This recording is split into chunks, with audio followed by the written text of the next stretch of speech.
In the year 1675, in Bedford, England, En el año 1675, en Bedford, Inglaterra, el famoso predicador puritano y escritor John Bunyan fue arrestado por predicar públicamente sin permiso y fue encarcelado durante 6 meses. Previamente, él había pasado 12 años en prisión, donde escribió muchos libros y folletos. Así que, en lugar de ver este nuevo encarcelamiento como una gran tragedia, lo tomó con un punto de vista optimista. Él escribió: «He estado sin escribir mucho tiempo. Quizá esto más que una prisión es como una oficina en la que puedo alcanzar el mundo con el mensaje de Cristo». Fueran o no estas las palabras precisas de Bunyan, su ministerio durante este corto encarcelamiento es innegable. Fue durante estos meses que él escribió El progreso del peregrino, una alegoría de la vida cristiana que es quizás el libro más famoso escrito en el idioma inglés. Pero aunque el trabajo de Juan Bunyan en prisión fue muy importante, el del apóstol Pablo fue mucho mayor. Y durante los 4 años de encarcelamiento de Pablo en Cesarea y Roma, él hizo algunos escritos que son más importantes, populares y pastorales incluso que el progreso del peregrino. Esta es la primera lección de nuestra serie, Epístolas de Pablo en prisión. En esta serie estudiamos las cartas de Pablo, que normalmente se llaman epístolas de la prisión. Estas son cartas que Pablo escribió a varias iglesias y personas mientras estaba en prisión al servicio de Cristo. Nosotros hemos titulado esta lección El encarcelamiento de Pablo. En esta lección veremos las circunstancias que dieron lugar a las cartas de Pablo a los Colosenses, a Filemón, a los Efesios y a los Filipenses. Nuestro estudio sobre el encarcelamiento de Pablo abarcará 3 puntos principales. Primero, veremos el trasfondo del encarcelamiento de Pablo, primero en Cesarea y después en Roma.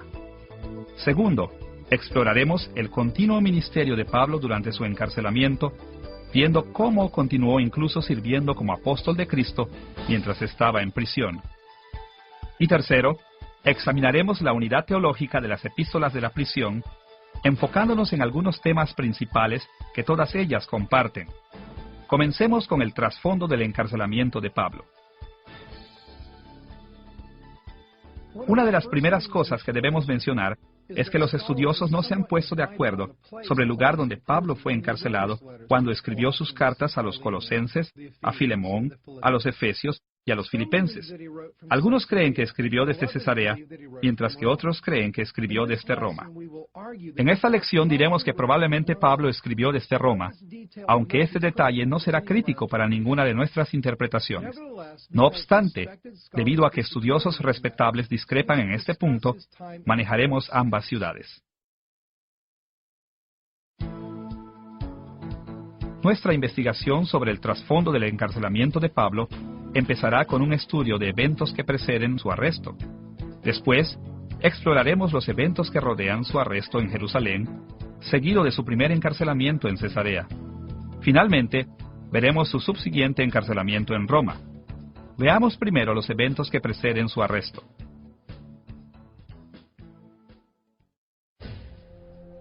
Casi al final del tercer viaje misionero de Pablo, probablemente alrededor del año 56 o 57 después de Cristo, Pablo y sus compañeros de viaje viajaban de Asia Menor a Jerusalén, principalmente por barco. Su intención era entregar los fondos a los cristianos pobres en Jerusalén que padecían hambre. En su camino, se detuvieron en Mileto, donde Pablo se encontró con los ancianos de la ciudad cercana de Éfeso. Durante esta reunión, Pablo reveló que el Espíritu Santo le había advertido de que sería encarcelado cuando llegara a Jerusalén. Leemos sus palabras proféticas en Hechos capítulo 20, versículos 22 al 24. Ahora, he aquí, ligado yo en espíritu, voy a Jerusalén sin saber lo que allá me ha de acontecer, salvo que el Espíritu Santo por todas las ciudades me da testimonio, diciendo que me esperan prisiones y tribulaciones.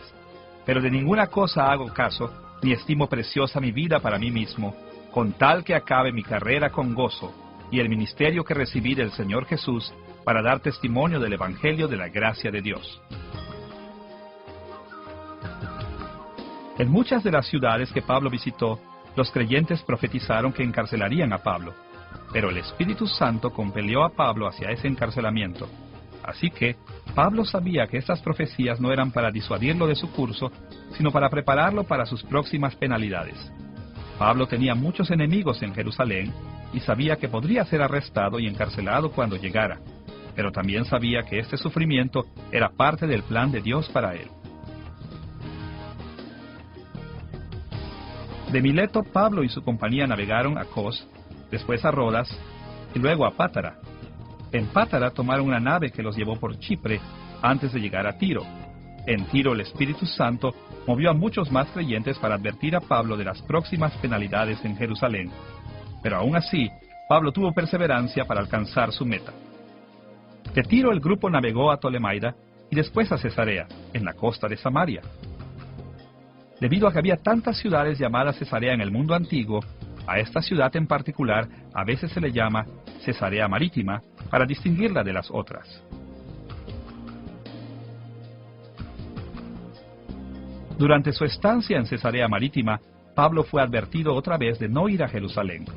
En una escena dramática muy conocida, el profeta Agabo ató sus propias manos y pies como una señal profética, advirtiendo que Pablo sería arrestado y privado de su libertad si continuaba hacia Jerusalén.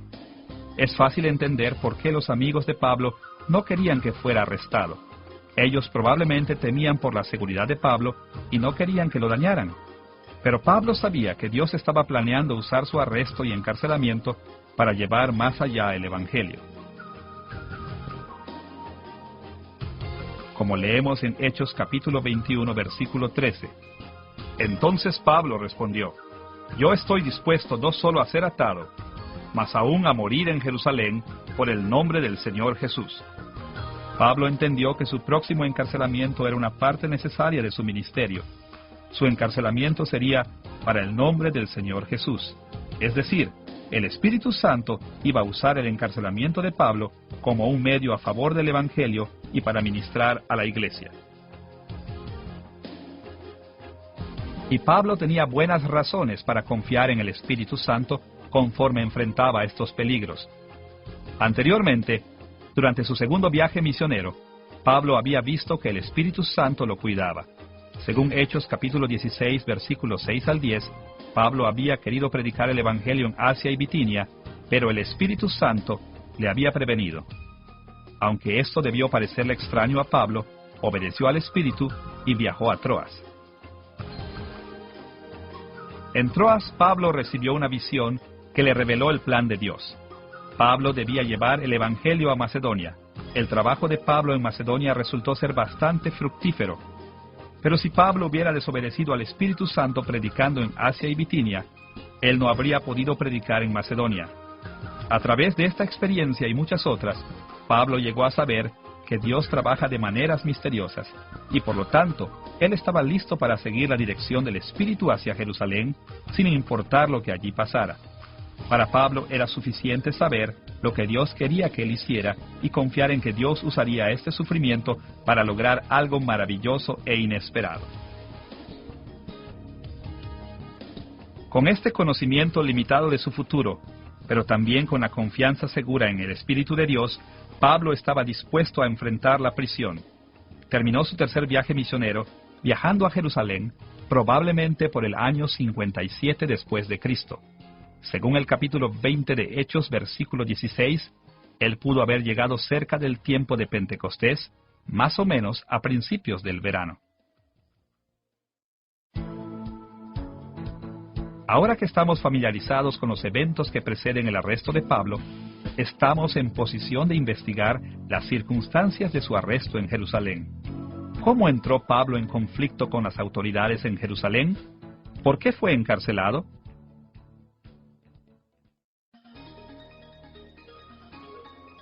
Cuando Pablo llegó a Jerusalén, se quedó con un creyente llamado Mnasón y fue bien recibido por la iglesia. Al siguiente día, Pablo visitó a Santiago, que era el hermano de Jesús y el autor del libro del Nuevo Testamento de Santiago. Los ancianos de la iglesia en Jerusalén también se reunieron para encontrarse con Pablo. Probablemente fue aquí cuando Pablo entregó a la iglesia los fondos de ayuda para los pobres que había colectado durante su tercer viaje misionero. Por las cartas anteriores de Pablo, como la de Romanos y Primera y Segunda de Corintios, sabemos que Pablo estaba muy interesado con el papel que estos fondos jugarían, no solo ayudando a los cristianos pobres en Jerusalén, sino también en reconciliar a los judíos creyentes y los gentiles. Pablo esperaba que al recibir este regalo de los gentiles, los judíos cristianos en agradecimiento estuvieran más ávidos de recibirlos totalmente como hermanos en Cristo. Pero el registro de Lucas en Hechos no menciona la entrega de los fondos para los pobres. Sin embargo, resalta ciertas preocupaciones que la iglesia de Jerusalén tenía con respecto al ministerio de Pablo. Probablemente esto indica que la iglesia de Jerusalén no valoraba esta ayuda a los pobres tanto como Pablo esperaba que lo hiciera. En lugar de regocijarse de la generosidad de los gentiles cristianos y confirmar el ministerio de Pablo, Santiago y los ancianos le informaron a Pablo que ciertos rumores habían llegado a Jerusalén sobre las enseñanzas y prácticas de Pablo. Específicamente, se rumoraba que Pablo enseñó a los judíos cristianos a vivir entre gentiles para que dejaran las prácticas judías tradicionales como la circuncisión. Ahora, los judíos cristianos en Jerusalén realmente creían que todos los judíos cristianos debían mantener las prácticas judías tradicionales, por lo que Santiago y los ancianos estaban preocupados de que los judíos cristianos locales se pudieran oponer a Pablo debido a estos rumores. Debemos hacer una pausa por un momento para señalar que estos rumores sobre Pablo eran falsos. A lo largo de sus epístolas, Pablo afirmó la validez de la ley moral de Dios encontrada en el Antiguo Testamento. Y más allá de esto, él no animó a las comunidades judías a que abandonaran las tradiciones que tenían basadas en la ley mosaica. Al contrario, él siguió la tradición judía cuando estaba en las comunidades judías. Sin embargo, él enseñó que con la muerte y resurrección de Cristo, una nueva era había comenzado. Como explicó en sus epístolas, ni a gentiles ni a judíos se les exigía que mantuvieran estas tradiciones. Los cristianos generalmente debían guardar las tradiciones judías en un alto nivel, pero solo por la causa de extender el evangelio entre los judíos no creyentes. Escuche la manera en que él describió su posición en estos temas en 1 Corintios capítulo 9, versículos 20 y 21. Me he hecho a los judíos como judío, para ganar a los judíos, a los que están sujetos a la ley, aunque yo no esté sujeto a la ley, como sujeto a la ley, para ganar a los que están sujetos a la ley, a los que están sin ley, como si yo estuviera sin ley, no estando yo sin ley de Dios, sino bajo la ley de Cristo, para ganar a los que están sin ley. Pablo no dudó en comportarse como un gentil cuando estaba entre gentiles, pero también estaba contento de seguir las tradiciones judías por causa del Evangelio. Ahora, Dios no obligó a Pablo a que mantuviera estas aplicaciones judías tradicionales de la ley del Antiguo Testamento. Como Pablo lo dijo aquí, él era libre de abandonar estas prácticas tradicionales, pero él no tenía libertad en cuanto a los requisitos morales de la ley en Cristo. Para abreviar, Pablo creía que las aplicaciones de la ley de Dios habían cambiado ahora que Cristo había venido, pero que aún era aceptable mantener viejas reglas por causa del Evangelio. No es difícil imaginar cómo una doctrina anunciada tan cuidadosamente se podría haber entendido mal o por qué se podría haber rumorado que Pablo enseñó a los judíos a abandonar sus tradiciones. De cualquier forma, Santiago y los ancianos tenían una solución que creían podría satisfacer a los cristianos judíos en Jerusalén.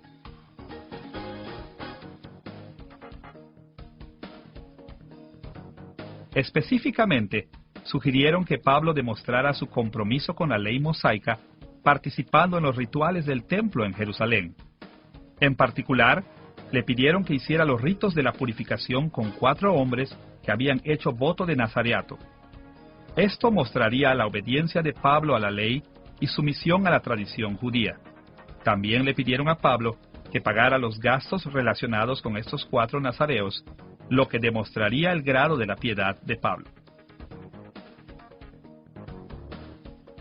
Como el apóstol de los gentiles, Pablo sabía que sus acciones afectarían la manera en que los judíos cristianos percibían no solo a él, sino también a los cristianos gentiles. Probablemente, él esperaba que apoyando a los nazareos y purificándose, pudiera lograr lo que el regalo económico de los gentiles no había logrado, como una calurosa recepción a los cristianos gentiles por los cristianos judíos. Así que, para la causa de Cristo entre los judíos, especialmente por la reconciliación de los judíos y los gentiles dentro de la iglesia, Pablo sometió a juicio de la iglesia de Jerusalén este tema y empezó su semana de purificación. Casi al final de la semana de purificación de Pablo, él pasaba tiempo en el atrio interior del templo. El templo incluía tanto un atrio exterior como un atrio interior. El atrio exterior estaba separado del atrio interior por un portón. El atrio exterior fue llamado el atrio de los gentiles, porque se permitía a las personas de todas las naciones entrar en él. Pero el atrio interior, el atrio de Israel, era reservado exclusivamente para los judíos. Los gentiles que entraban en el atrio de Israel eran responsables hasta la muerte. Mientras Pablo estaba en el atrio de Israel, lo reconocieron algunos judíos de Asia Menor. Ellos eran probablemente judíos no creyentes, en lugar de cristianos convertidos del judaísmo. Antes, estos mismos judíos habían visto a Pablo con un hombre llamado Trófimo, que acompañaba a Pablo a Jerusalén. Trófimo también era de Asia Menor, y los judíos asiáticos sabían que él era un gentil. Así, cuando vieron a Pablo en el atrio de Israel, equivocadamente asumieron que Trófimo también había entrado en ese atrio y fueron ultrajados.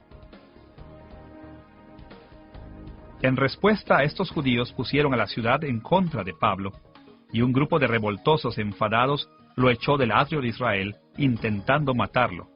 Pero cuando el comandante de la guarnición romana en Jerusalén oyó que en la ciudad había un escándalo, se apresuró a calmar el disturbio, encadenó a Pablo y lo tomó en custodia. El comandante, un hombre llamado Claudio Lisias, inicialmente planeó azotar a Pablo para obligarlo a explicar el enojo de la muchedumbre, pero se detuvo en cuanto vio que Pablo era ciudadano romano. Como ciudadano de Roma, Pablo tenía derecho a protecciones legales especiales, incluyendo el derecho a no ser encerrado o golpeado sin un juicio. Al día siguiente, Lisias llevó a Pablo ante el concilio, el cuerpo gobernante judío, para aclarar las demandas en contra de él. Al parecer, ningún testigo comprobó que Trófimo había entrado en el atrio de Israel, por lo que Pablo estuvo en libertad de defenderse al explicar por qué tantos judíos se habían ofendido con sus enseñanzas. Como leemos en Hechos capítulo 23, versículos 6 al 8, entonces Pablo, notando que una parte era de saduceos y otra de fariseos, alzó la voz en el concilio: «Varones hermanos, yo soy fariseo, hijo de fariseo. Acerca de la esperanza y de la resurrección de los muertos se me juzga». Cuando dijo esto, se produjo disensión entre los fariseos y los saduceos, y la asamblea se dividió, porque los saduceos dicen que no hay resurrección, ni ángel, ni espíritu, pero los fariseos afirman estas cosas. Pablo dijo que los saduceos estaban en su contra porque él era un fariseo y que el evangelio que predicaba coincidía con las enseñanzas de los fariseos en muchos puntos. De hecho, esto era cierto, sobre todo con respecto a la resurrección. Los saduceos no creían en la resurrección corporal de los muertos y, como resultado, ellos no tolerarían las enseñanzas cristianas de Pablo sobre la resurrección de Cristo. En el día anterior, Pablo se había dirigido al grupo de revoltosos enfadados, explicándoles que Jesús se había levantado de entre los muertos y se le había aparecido en una visión, y que le había explicado el Evangelio. Así que cuando Pablo proclamó al concilio que él predicaba un evangelio basado en su visión del Cristo resucitado, se ganó un poco de simpatía de los fariseos. Una vez que los fariseos comprendieron que Pablo se sentía fariseo y concordaba de muchas maneras con sus creencias, empezaron a defenderlo en el concilio. Pero los saduceos no cedieron, y la reunión se volvió sumamente violenta. Así que una vez más, Lisias tomó a Pablo en custodia. Al día siguiente, Lisias pretendía presentar a Pablo una vez más ante el concilio para llegar al fondo de las acusaciones en contra de él. Pero el sobrino de Pablo advirtió a Lisias que 40 judíos celosos planeaban emboscar y dar muerte a Pablo antes de que él pudiera llegar al concilio. Ahora, como Pablo era ciudadano romano, Lisias estaba obligado a protegerlo. Así que en lugar de enviarlo al concilio, llevó a Pablo fuera de Jerusalén, a la ciudad vecina de Cesarea Marítima, y lo puso en custodia de Félix, el gobernador de la provincia romana de Judea. Ahora que hemos repasado las circunstancias del arresto en Jerusalén de Pablo, debemos fijar nuestra atención en su encarcelamiento en Cesarea, ante la custodia de Marco Antonio Félix, el gobernador de Judea.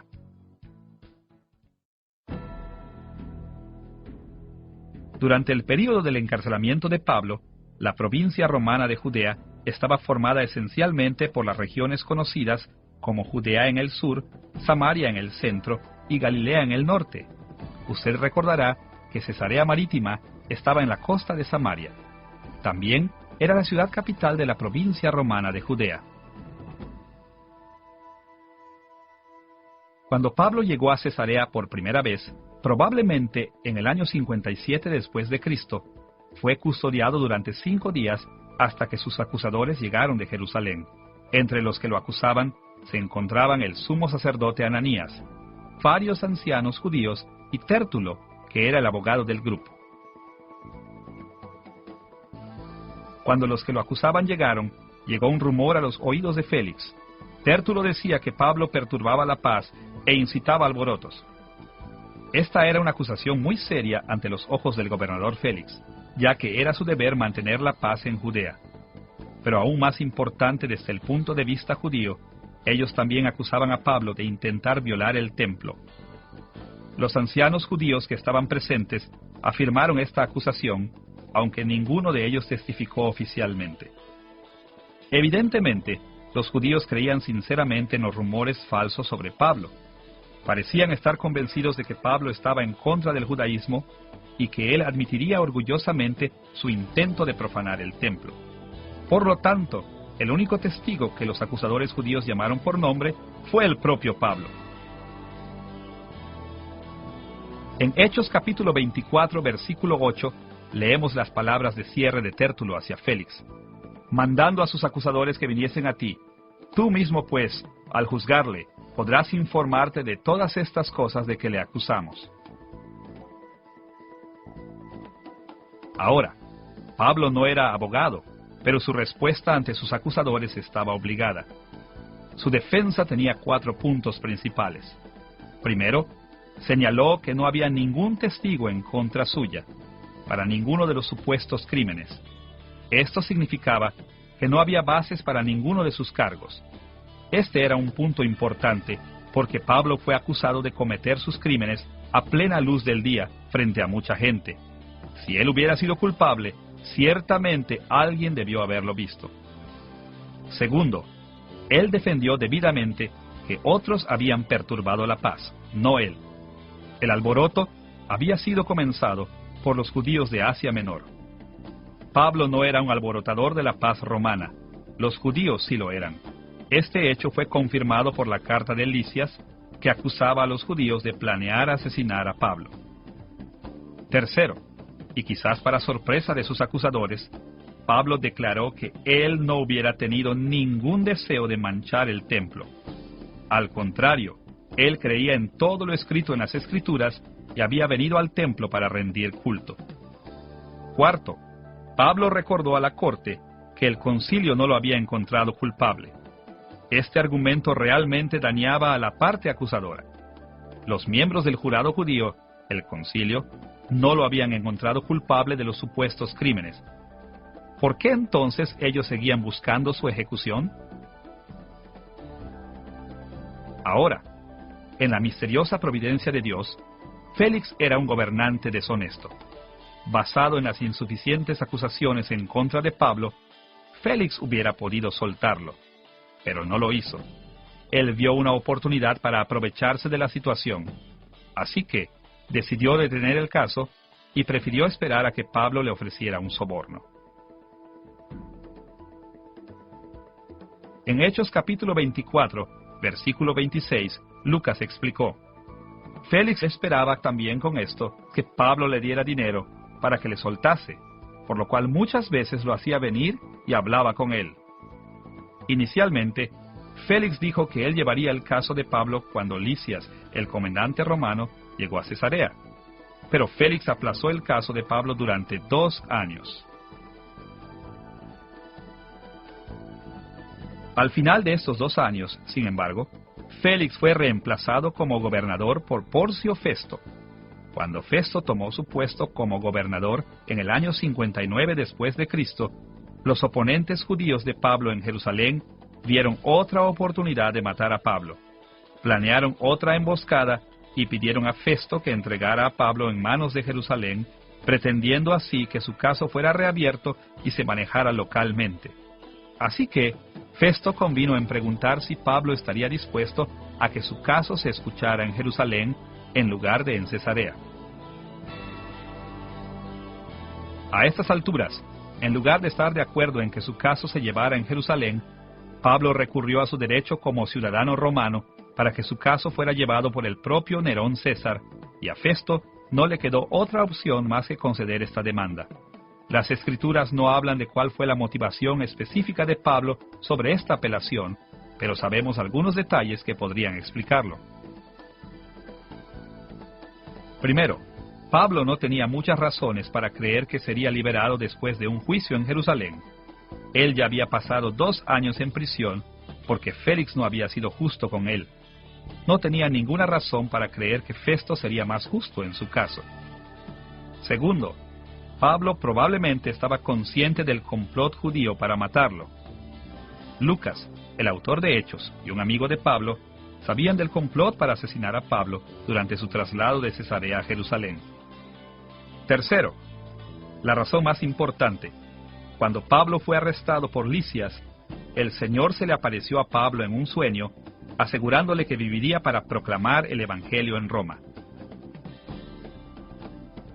Como leemos en Hechos capítulo 23, versículo 11, a la noche siguiente se le presentó el Señor y le dijo: «Ten ánimo, Pablo, pues como has testificado de mí en Jerusalén, así es necesario que testifiques también en Roma».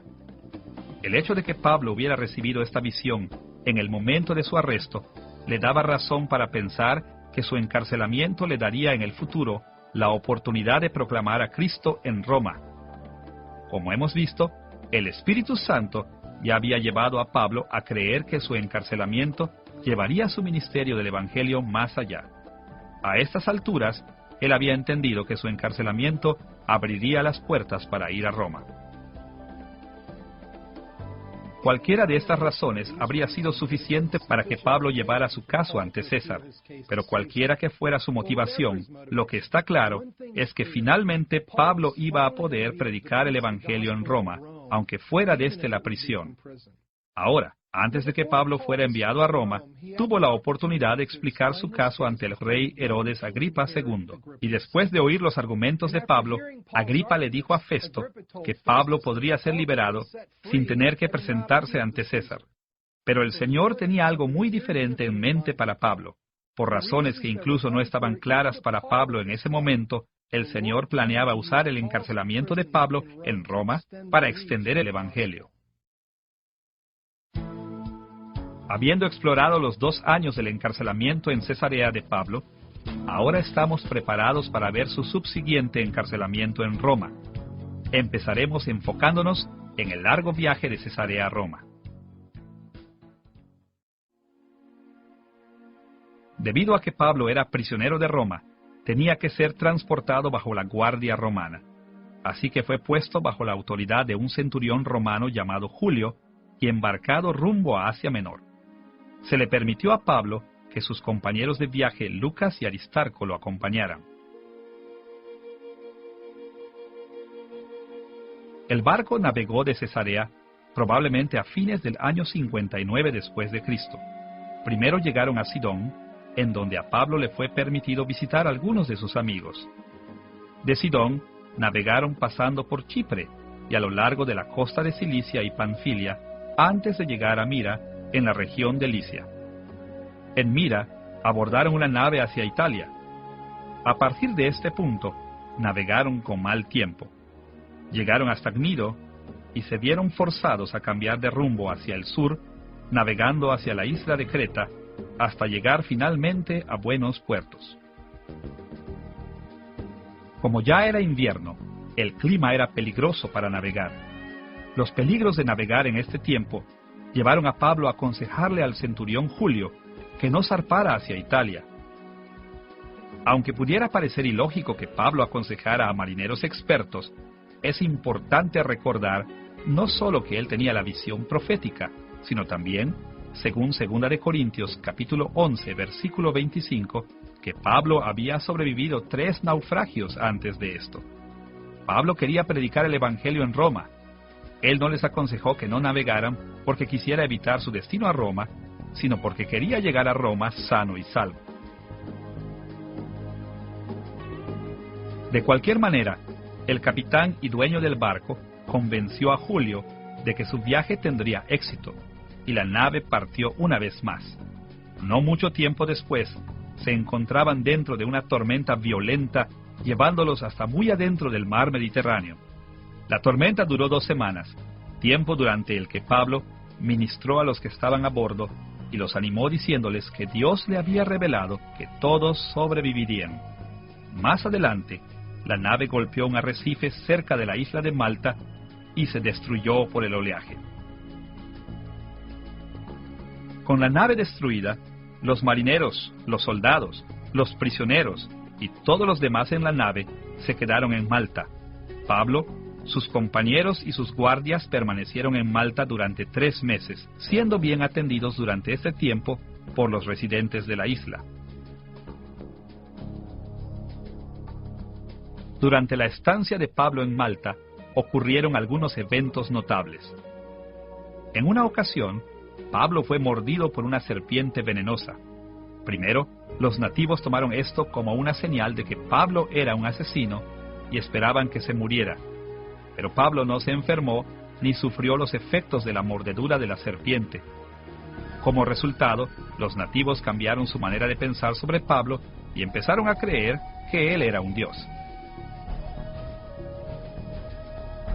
Ahora sabemos por otros contextos que Pablo no les debe de haber permitido a los nativos continuar considerándolo un dios.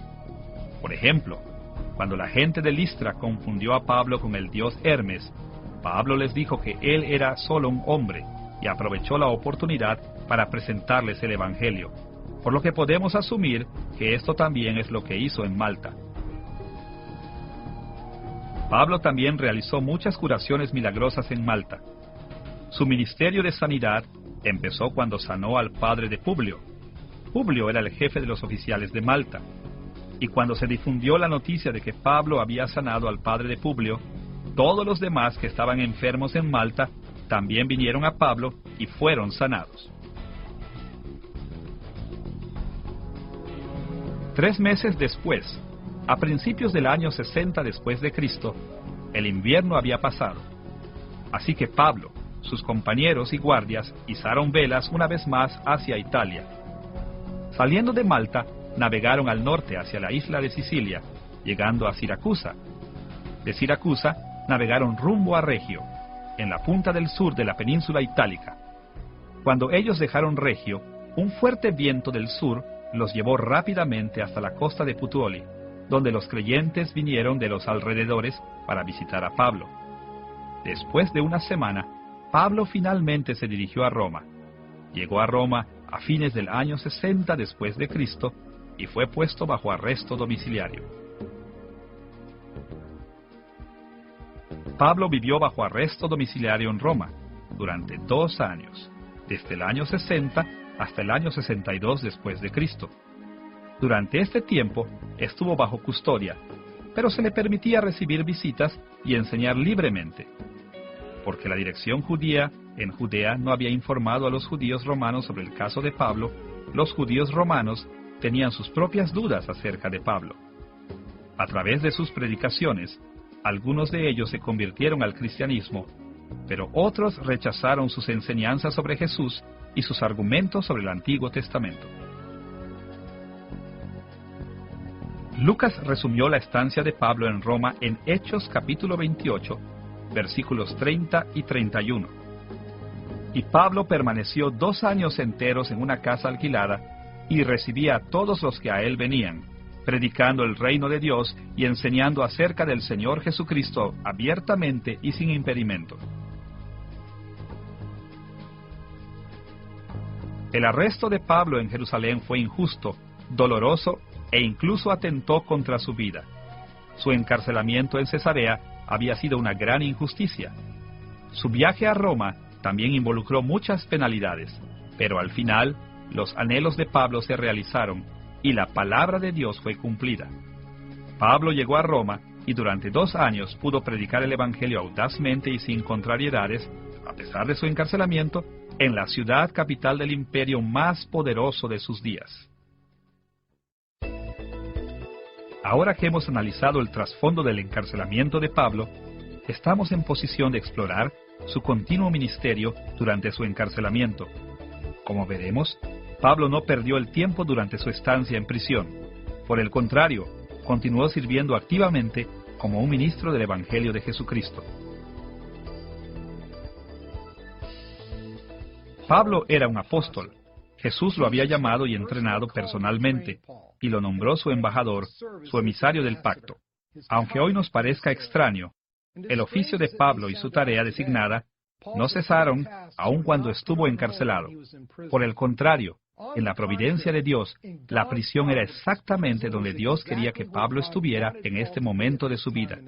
El mismo Dios había orquestado los eventos para que Pablo estuviera en prisión en Roma, para que Pablo tuviera la oportunidad de difundir el Evangelio de Cristo al mundo occidental. Tenemos 2 fuentes principales de información sobre el continuo ministerio del apóstol Pablo durante sus años de encarcelamiento. Por un lado, el libro de los Hechos nos dice muchas cosas sobre el ministerio de Pablo en ese momento. Por otro lado, las diferentes cartas a las iglesias de Pablo muestran una visión de su ministerio dentro de la prisión. Comencemos examinando lo que el libro de los Hechos nos dice sobre el ministerio de Pablo. Las experiencias de Pablo durante su encarcelamiento en Cesarea y Roma eran muy importantes para Lucas, el autor del libro de los Hechos. Él dedicó casi 9 capítulos a eventos relacionados con este periodo de la vida de Pablo. Desde la decisión de Pablo de ir a Jerusalén y Roma, en Hechos capítulo 19, versículo 21, hasta el final del libro de Lucas en Hechos capítulo 28, versículo 31. Lucas detalló el propósito de su arresto en Jerusalén y el encarcelamiento que le siguió. Estos capítulos están llenos de detalles, pero por lo menos 3 temas principales aparecen en muchas ocasiones. El conocimiento del futuro sufrimiento de Pablo, su conocimiento del propósito de Dios en este sufrimiento que venía, y su conocimiento de la manera en que las bendiciones de Dios serían derramadas a través de su sufrimiento. Primero, Pablo estaba consciente de que su servicio a Cristo estaba a punto de traer grandes penas y sufrimiento a su vida. En Hechos capítulos 19 al 28, Lucas describió que Pablo tenía conocimiento sobre sus futuras penalidades. Pablo sabía que sería encarcelado y sospechaba que tal vez incluso lo matarían. Por ejemplo, escuche estas palabras de su discurso a los ancianos efesios en Hechos capítulo 20, versículos 22 al 25.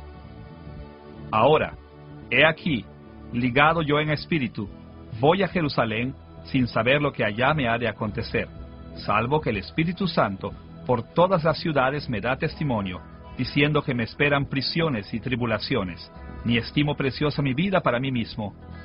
Yo sé que ninguno de todos vosotros verá más mi rostro. Después, en Hechos capítulo 21, versículo 13, les dijo a los creyentes en Cesarea: porque yo estoy dispuesto, no solo a ser atado, mas aún a morir en Jerusalén por el nombre del Señor Jesús. Pablo estaba consciente de las dificultades que le esperaban en su servicio a Cristo y su Evangelio, e incluso estaba dispuesto a ser martirizado.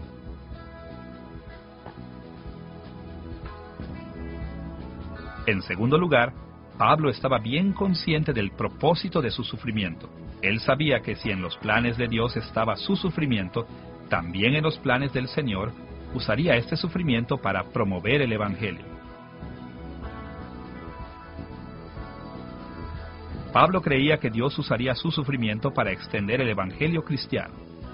Él sabía que cualquier sacrificio que tuviera que hacer valdría la pena porque sería la manera de Dios de promover las buenas nuevas de salvación en Cristo. Escuche de nuevo lo que les dijo a los ancianos efesios en Hechos capítulo 20, versículo 24.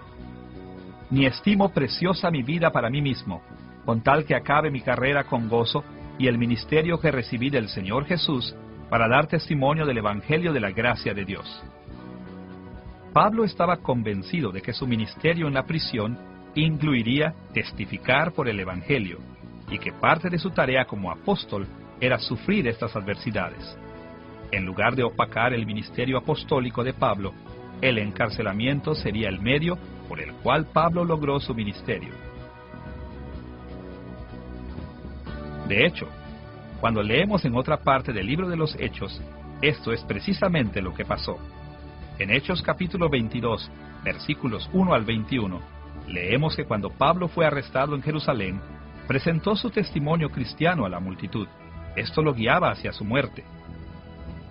En Hechos capítulo 23, versículos 1 al 10, Lucas explicó que Pablo testificó el Evangelio y la resurrección de Cristo ante el concilio, el cuerpo gobernante judío.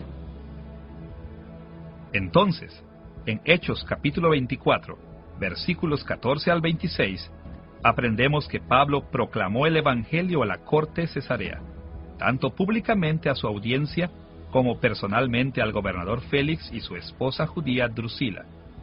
También se nos ha dicho que Félix estuvo hablando regularmente con Pablo por un período de 2 años. Continuando en Hechos capítulo 25, versículo 18, al capítulo 26, versículo 29, Lucas nos dice que Pablo proclamó el Evangelio al nuevo gobernador Festo, así como al rey judío Agripa y su esposa Berenice. También en Hechos capítulo 28, versículos 23 al 31, Lucas explica que Pablo regularmente predicaba el Evangelio del reino de Dios a todos los que venían a verlo en Roma. En Hechos capítulo 23, versículo 11, las palabras de Cristo a Pablo resumen el propósito de todo este sufrimiento.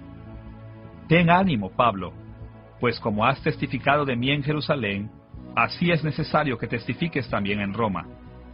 Pablo sufrió para extender las buenas nuevas de Cristo desde Jerusalén hasta Roma.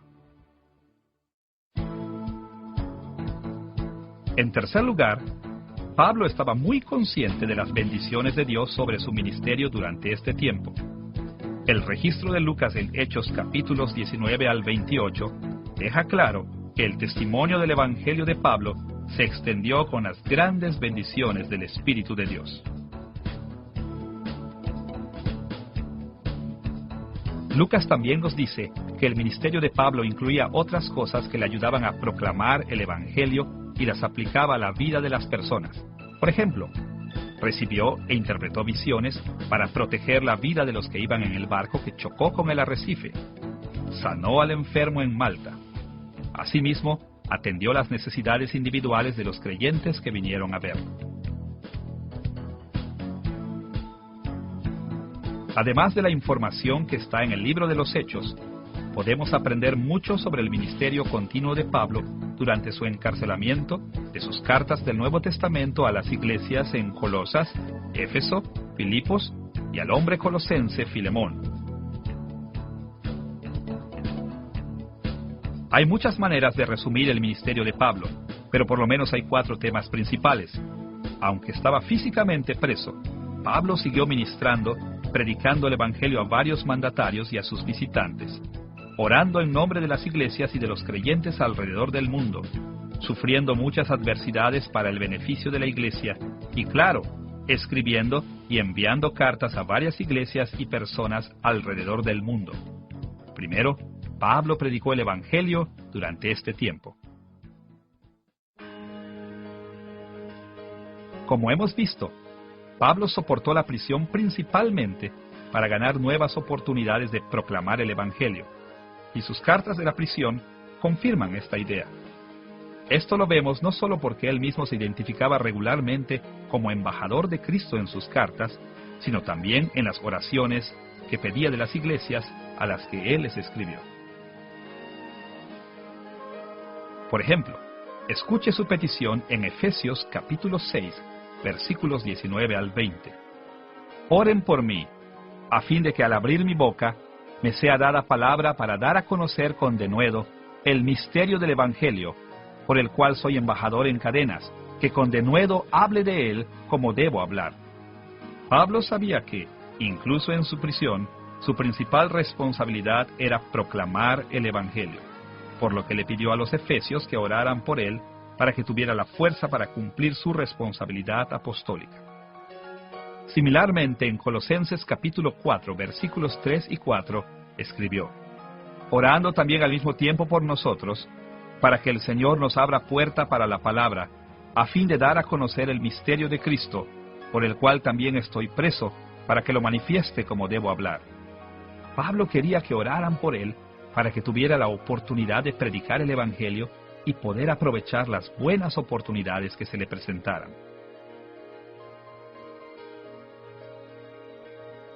Segundo, Pablo estaba en constante oración por las iglesias. Según las cartas de Pablo, su ministerio se extendió más allá de proclamar el Evangelio a los no creyentes. También incluía constantes oraciones por las distintas iglesias y creyentes alrededor del mundo. Prácticamente, lo más seguro es que el encarcelamiento de Pablo de hecho haya incrementado el tiempo que usaba para la oración. Durante sus viajes misioneros, generalmente estaba ocupado viajando o incluso trabajando para sostenerse económicamente. Pero en prisión, él no tenía nada que hacer, ningún lugar para viajar y pocas distracciones. Esto le daba mucho tiempo para orar, y por el testimonio de sus cartas, parece que Pablo usó mucho de este tiempo en orar por otros. Escuche el testimonio de Pablo en cuanto a sus oraciones por otros creyentes en Efesios capítulo 1, versículos 16 al 18.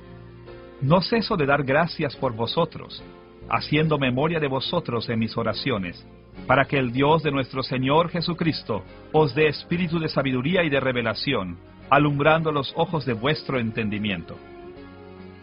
Pablo oraba constantemente y de forma regular por los efesios. Él creía que la oración era poderosa y esperaba que Dios honrara sus oraciones bendiciendo a los efesios. Los esfuerzos de Pablo en la oración formaron un ministerio fuerte y valioso para aquellos que no estaban cerca. De una manera muy parecida, en Filipenses capítulo 1, versículos 3 al 9, él explicó que oraba regularmente por la iglesia de Filipos. Doy gracias a mi Dios siempre que me acuerdo de vosotros, siempre en todas mis oraciones, rogando con gozo por todos vosotros. Y esto pido en oración, que vuestro amor abunde aún más y más en ciencia y en todo conocimiento. Y en Colosenses, capítulo 1, versículo 9, leemos sobre su compromiso con la iglesia en Colosas. Por lo cual también nosotros, desde el día que lo oímos, no cesamos de orar por vosotros y de pedir que seáis llenos del conocimiento de su voluntad en toda sabiduría e inteligencia espiritual. También oró por personas específicas, como Filemón, Apia y Arquipo en la iglesia de Colosas. Por ejemplo, en Filemón versículo 6, escribió: para que la participación de tu fe sea eficaz en el conocimiento de todo el bien que está en vosotros por Cristo Jesús. En todos estos pasajes, vemos que Pablo se comprometió a orar por sus compañeros creyentes, buscando muchas bendiciones de Dios para ellos. En tercer lugar, además de predicar y orar, el ministerio de Pablo en prisión incluía sufrimiento a favor de otros. Ahora, en sí mismo, el sufrimiento es un agobio, no un ministerio. Pero cuando el fin y la cosecha del sufrimiento están a favor del reino de Cristo por medio del Evangelio, el sufrimiento es una forma correcta de ministerio cristiano.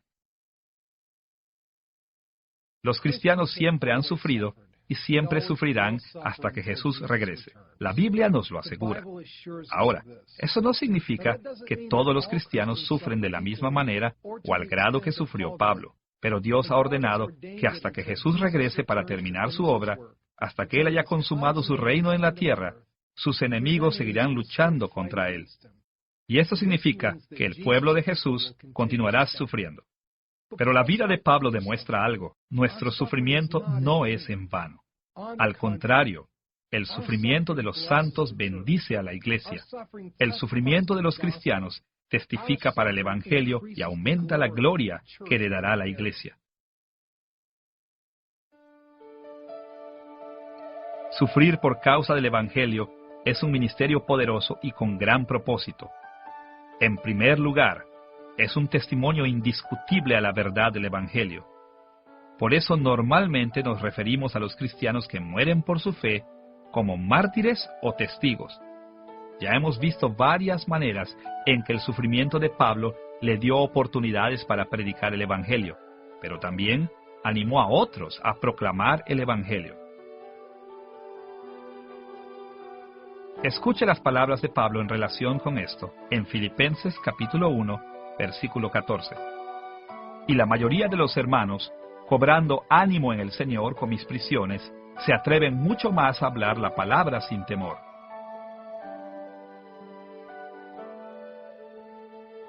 Además de esto, es correcto pensar en el sufrimiento como un ministerio porque les asegura beneficios a otros.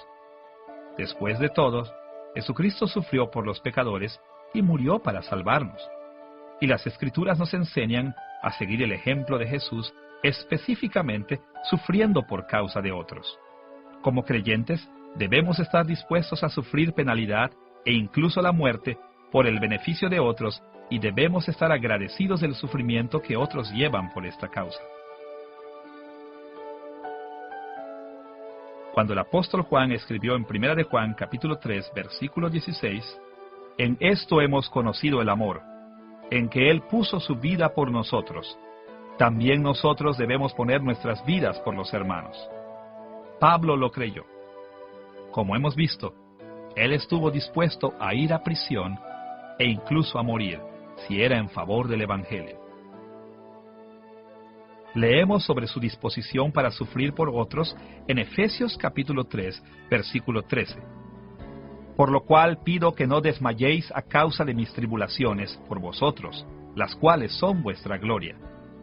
El punto de Pablo aquí era que su encarcelamiento le permitió promover el Evangelio en nuevos lugares y a nuevas personas, trayendo cada vez un mayor número de personas a la fe en Cristo.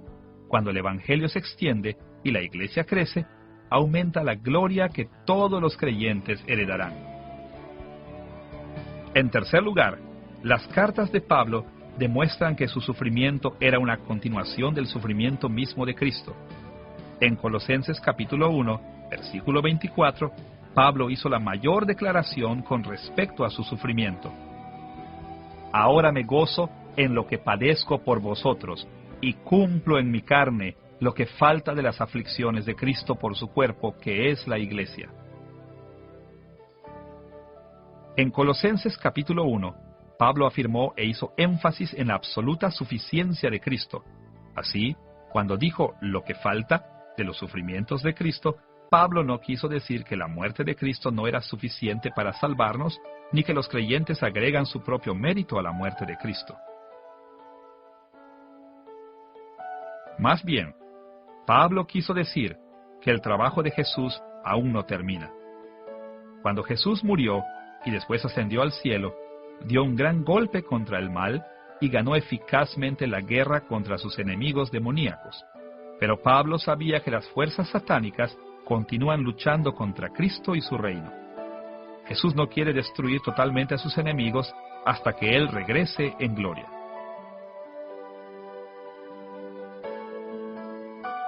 Hasta entonces, la iglesia debe seguir con el sufrimiento que Dios nos ha mandado. Y debido a que Jesús nos ama tiernamente, y a que se hace uno mismo con todos los creyentes, Él sufre cuando nosotros sufrimos. En un sentido muy real, el sufrimiento de la Iglesia es el sufrimiento de Cristo. Este es justo el punto que el mismo Jesús comunicó a Pablo durante la conversión de Pablo en el camino a Damasco. Pablo, entonces conocido como Saulo, perseguía a cristianos activamente, mandándolos a prisión y buscando sus muertes. Pero mientras iba rumbo a Damasco para arrestar a los cristianos de ese lugar, Jesús lo encontró en el camino, lo derribó al suelo y le reveló la verdad. Esa parte de la conversación entre Jesús y Pablo está registrada en Hechos capítulo 9, versículo 5. Él dijo, ¿quién eres, Señor? Y le dijo, yo soy Jesús, a quien tú persigues.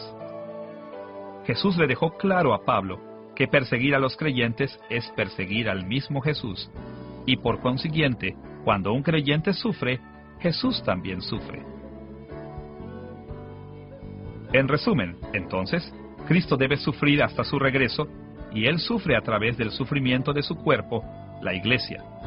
Pero cuando su sufrimiento termine, finalmente derrotará a todos sus enemigos por completo y glorificará a su Iglesia.